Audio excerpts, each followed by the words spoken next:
പേര് എന്താണ്? വസുമതി അച്യുതാനന്ദൻ. വസുമതി അച്യുതാനന്ദൻ. എന്തെങ്കിലും ജോലി ചെയ്യുന്നുണ്ട്?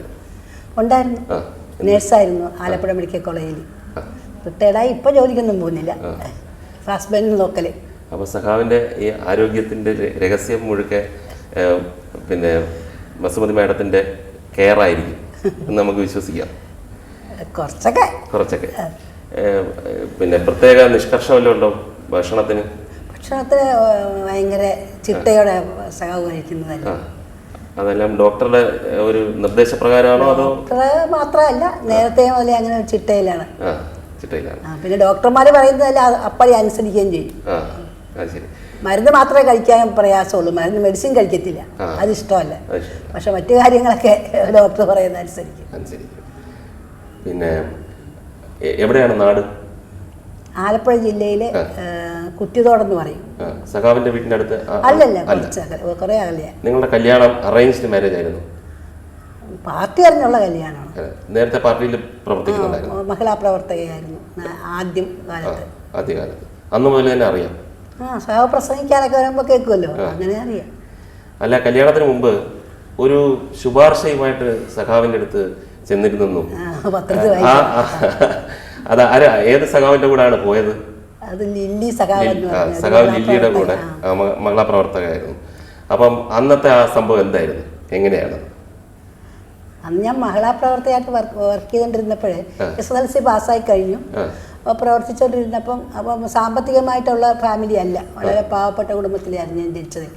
അപ്പം അവർ പറഞ്ഞു ഒരു ജോലി കൂടി ഉണ്ടെങ്കിൽ സഖാവിന് നല്ലപോലെ പ്രവർത്തിക്കാൻ പറ്റും എന്ന് പറഞ്ഞപ്പോഴേ പിന്നെ അപ്പോൾ പാർട്ടി സെക്രട്ടറി ഒക്കെ ആയിരുന്നു സഖാവ് എനിക്ക് തോന്നുന്നത്. അപ്പോൾ അവിടെ പോയി സഖാവിനോട് സംസാരിക്കാമെന്നും പറഞ്ഞിട്ടാണ് കൊണ്ടുപോയത്. കൊണ്ടുപോയി കഴിഞ്ഞപ്പോൾ സഖാവ് ആദ്യം പരിചയമൊന്നുമില്ല എനിക്കപ്പോഴൊന്നും. അപ്പം ഈ ലില്ലി സഖാവ് തന്നെയാണ് പോയി സംസാരിച്ചത്. നമ്മളൊരു മഹിളാ പ്രവർത്തക വന്നിട്ടുണ്ട്, ഒരു സ്കൂളിലെ ഒരു വേക്കൻസിയെ പറ്റി സംസാരിക്കാനാണ് സഖാവിന് ചെയ്തു കൊടുക്കണമെന്ന് പറഞ്ഞു. അതെല്ലാം കേട്ടിട്ട് സഖാവ് ഒന്ന് മൂളി, ഇത്രയേ ഉള്ളൂ.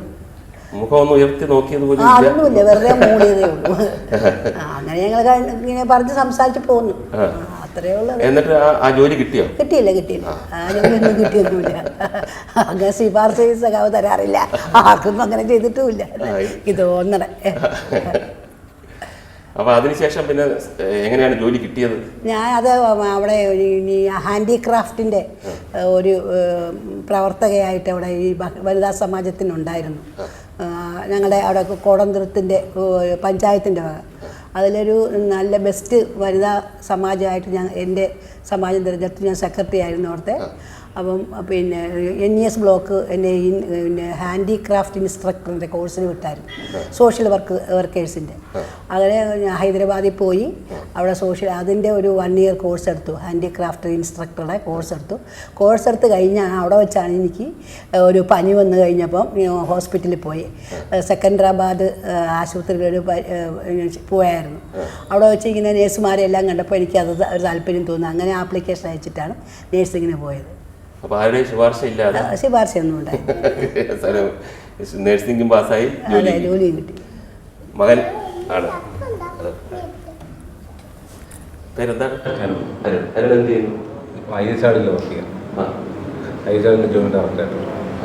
അരുണിന്റെ വൈഫിന്റെ പേരെന്താ? Rajani, doctor Rajani. Doctor Rajani work ചെയ്യുന്നുണ്ടോ? പഠിക്കുക ഇപ്പം ENT ഡിപ്ലോമ പഠിച്ചോണ്ടിരിക്കുന്നത്. എവിടെ? ട്രിവാൻഡ്രം തന്നെയാണ്? മംഗലാപുരം. എവിടെയാണ് നാട്? എറണാകുളത്താണ്. സഖാവിന് എത്ര കുട്ടികളാണുള്ളത്? 2 പേര്. ഇനി ഒരാള്? മൂത്ത മോള് എന്ത് ചെയ്യുന്നു? മോള് രാജീവ് ഗാന്ധി സെന്ററിലെ സയന്റിസ്റ്റാണ്. കേരളത്തില് പ്രത്യേകമായിട്ട് ആദ്യമായിട്ട് ഒരു ഡോക്ടറേറ്റ് കിട്ടിയത്. മക്കളുടെയൊക്കെ കാര്യങ്ങളിലൊക്കെ ഇടപെടാറുണ്ടോ? പഠിത്ത കാര്യങ്ങൾ ചെറുപ്പത്തിലൊക്കെ പഠിപ്പിക്കുകയൊക്കെ ചെയ്യുമായിരുന്നു. സമയം കിട്ടുമ്പോഴൊക്കെ പരിപാടിക്കൊക്കെ പോയിട്ട് വന്നിട്ട് ഇവിടെ ചെക്ക് ചെയ്യുമായിരുന്നു, അങ്ങനെയൊക്കെ ലാംഗ്വേജൊക്കെ എങ്ങനെയുണ്ട്, ഹാൻഡ് റൈറ്റിംഗ് എങ്ങനെയുണ്ട്, അങ്ങനെയൊക്കെ ചെയ്യുമായിരുന്നു. സമയം കിട്ടുന്നതനുസരിച്ച് ചെയ്യുമായിരുന്നു. അപ്പോൾ ഈ സഖാവിന് ഒരുപാട് പോലീസ് മർദ്ദനം ലഭിച്ചിട്ടുണ്ട്, ഞങ്ങളിങ്ങനെ സംസാരിച്ചു. അപ്പോൾ അടിയന്തരാവസ്ഥ കാലത്ത് ഈ സഖാവ് ജയിലിലായിരുന്നപ്പോൾ കുട്ടികളുമായിട്ടുള്ള ഒരു ജീവിതം, അതിനെപ്പറ്റി എന്തെങ്കിലും? അത് ഭയങ്കര ബുദ്ധിമുട്ടായിരുന്നു. അപ്പോൾ എനിക്ക് ജോലിക്ക് പോകണമായിരുന്നു. അപ്പം കുട്ടികൾക്ക് എപ്പോഴും അസുഖം, ചെറിയ പിള്ളേരായിരുന്നു ഇവർ രണ്ടുപേരും, മോളും മോനും. അപ്പോൾ പിള്ളേർക്ക് പിന്നെ ബ്രോങ്കോ ന്യൂമോണിയ വന്നു, ഈ മീസിൽസ് വന്നിട്ട് പിന്നെ ഒത്തിരി 2-3 പ്രാവശ്യം പിള്ളേരെ അഡ്മിറ്റ് ചെയ്തു ഹോസ്പിറ്റലിൽ തന്നെ. അപ്പം നമുക്ക് ഈ പരോളിലൊന്നും അയച്ചിട്ടില്ല, കൊടുത്തിട്ടൊന്നും തന്നിട്ടില്ലായിരുന്നു. അങ്ങനെ ഒത്തിരി ബുദ്ധിമുട്ടിയായിരുന്നു, വളരെയേറെ ബുദ്ധിമുട്ടിയായിരുന്നു.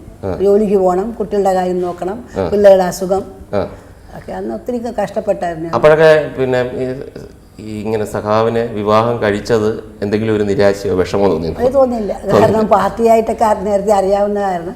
അതിനകത്തൊക്കെ ഒരു സന്തോഷമാണ്. പാർട്ടിയായൊക്കെ നേരത്തെ തന്നെ പാർട്ടിയായിട്ട് ബന്ധമുണ്ടായിരുന്നല്ലോ. എവിടെ വെച്ചായിരുന്നു വിവാഹം? ആലപ്പുഴ നരസിംഹപുരം ഓഡിറ്റോറിയത്തിൽ വെച്ചായിരുന്നു വിവാഹത്തിന്റെ പിറ്റേ ദിവസം തന്നെ ഒരു വീടെടുത്ത് താമസിച്ചിട്ട് അന്ന് അമ്പലപ്പുഴ MLA ആയിരുന്നു. അപ്പം ഇങ്ങനെ നേരെ തിരുവനന്തപുരത്തേക്ക് ഒറ്റയ്ക്ക് വന്നു എന്നുള്ളൊരു കഥയുണ്ട്. അത് സത്യമാണ്? സത്യമാണ്. സഖാവ് പോയി അവിടെ, പിന്നെ അസംബ്ലിയൊക്കെ ആയതുകൊണ്ട് സഖാവ് പോയായിരുന്നു. അത് കഴിഞ്ഞ് ഒരാഴ്ച കഴിഞ്ഞിട്ടാണ്, വെള്ളിയാഴ്ച കഴിയുമല്ലോ അസംബ്ലി, അത് കഴിഞ്ഞിട്ടാണ് വന്നത്. അപ്പോൾ എന്ത് കൂടെ പോകണമെന്ന് പറഞ്ഞില്ലേ? കൂടെ പോകണമെന്നൊക്കെ പറഞ്ഞായിരുന്നു, പിന്നെ കൊണ്ടുപോയായിരുന്നു. അല്ല, ഇത് ഈ കല്യാണം കഴിഞ്ഞ് പെട്ടെന്ന് ഇങ്ങനെ വരുമ്പോഴത്തേക്ക് ആൾക്കാർ ഒറ്റയ്ക്ക് വരുന്നത് കണ്ടപ്പോൾ ആൾക്കാരെന്തെങ്കിലും ചോദിച്ചു, എന്താ സഖാവ് കുഞ്ഞുങ്ങളെ പോകാഞ്ഞ്, കൂടെ കൊണ്ടുപോകാഞ്ഞ് എന്നൊക്കെ ചോദിച്ചായിരുന്നു. അപ്പോൾ അതൊന്നും അത്ര ശ്രദ്ധിക്കാറില്ല. അതൊക്കെ കേട്ടുവിടുക എന്നുള്ളതല്ലാതെ മനുഷ്യർ പലതൊക്കെ ചോദിക്കുമല്ലോ. ഈ സഖാവിനെ പറ്റി എന്തെങ്കിലുമൊക്കെ ഈ പിന്നെ കോൺട്രവേഴ്സീസ് അല്ലെങ്കിൽ എന്തെങ്കിലുമൊക്കെ ആരോപണങ്ങൾ വരുമ്പോൾ അതെങ്ങനെ എടുക്കും? ആദ്യമൊക്കെ നല്ല വിഷമം തോന്നും, പിന്നെ അതൊക്കെ ഞങ്ങൾ തന്നെ സോൾവ് ചെയ്യും. രാഷ്ട്രീയം വീട്ടിലേക്ക് ചർച്ച കൊണ്ടുവരില്ല? അതുകൊണ്ടുവരില്ല, രാഷ്ട്രീയമൊന്നും വീട്ടിൽ ചർച്ച ചെയ്യാറില്ല. എന്നാലും ഇത് നമ്മൾ പത്രമൊക്കെ വായിച്ച് ഇതൊക്കെ അറിയുമല്ലോ. സഖാവിയുടെ അങ്ങനെ രാഷ്ട്രീയം ചോദിച്ചാൽ സഖാവ് അത്ര അത് കാര്യമായിട്ട് എടുക്കത്തുമില്ല, അതിന് മറുപടി ഒന്നും പറയുകയില്ല. അതുകൊണ്ട് ഞങ്ങളധികം ചോദിക്കില്ല. അപ്പോൾ എന്തായാലും രാഷ്ട്രീയ രംഗത്ത് ഒരുപാട് വിഷമങ്ങൾ ഉണ്ടായിട്ടുള്ള എന്തെങ്കിലും സംഭവങ്ങൾ ഓർമ്മയിലുണ്ടോ? ഈ സാധാരണ ഇതിൽ നിന്നും കുറച്ച് ഓർമ്മയ്ക്കത്തക്ക രീതിയിൽ എന്തെങ്കിലും ഒരു issue?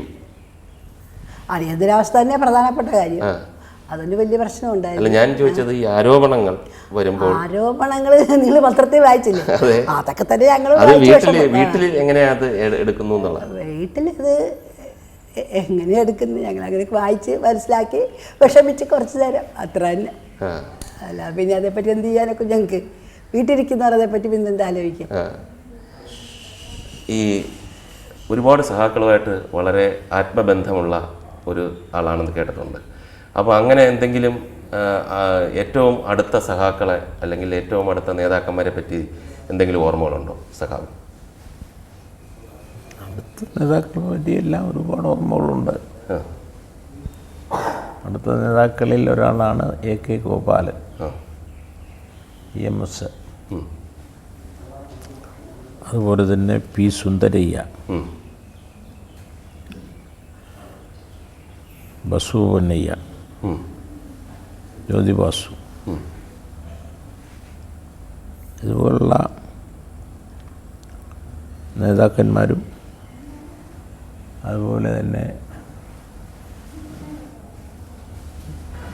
MN, PT Punnoose, K Damodaran, Unniraja, NA Balaram, അതുപോലുള്ള നേതാക്കന്മാരും പിന്നെ ഇടതുപക്ഷ പ്രസ്ഥാനത്തിൻ്റെ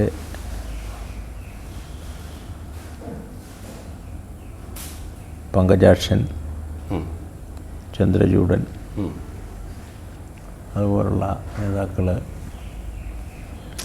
മറ്റ് കക്ഷികളുടെ നേതാക്കൾ, അവരെല്ലാമായിട്ട് കുറേ അധികം കാലത്തെ പരിചയവും സ്നേഹവും ബന്ധവും ഒരുമിച്ചുള്ള പ്രവർത്തനവും പിണങ്ങിയുള്ള പ്രവർത്തനങ്ങളും എല്ലാം തന്നെ ഇടകലർന്ന് ഉണ്ടായിട്ടുണ്ട്.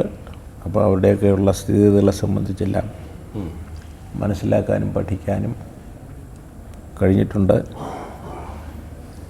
ആ തരത്തിലുള്ള അനുഭവങ്ങളും കാര്യങ്ങളും എല്ലാം ഇപ്പോഴും ഉണ്ട്.